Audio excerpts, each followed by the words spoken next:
काशी जान्छु म धेरै पढेर आउँछु ज्ञानी विद्वान भएर आउँछु गुरुकुलसँग धेरै कुरा सिकेर आउँछु अनि आमाले के बाबु नजा सानै छ सुमेर सानै छ ठुलो भएन त्यहाँ गुरुकुल पढ्न गाह्रो हुन्छ न बस्न गाह्रो हुन्छ खाने ठाउँ हुँदैन बस्न हुन्न सुत्ने ठाउँ हुँदैन बाबु नजा गाह्रो हुन्छ तँलाई भन्ने आमाले तर फेरि अनि त्यसको अगाडि भन्ने छोरोले होइन मम्मी म जान्नै पर्छ गुरुकुल गएर पढेर आउनुपर्छ धेरै पढेर आउनुपर्छ गुरु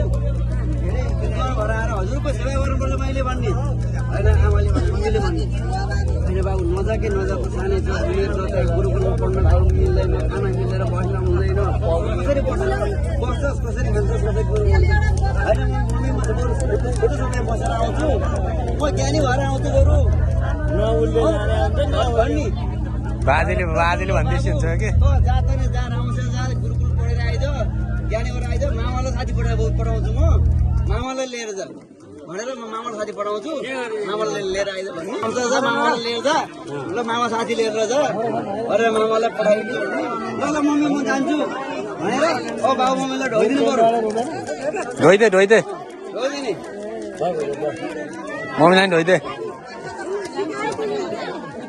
ल बढ्न ल ल अब हामी भनेन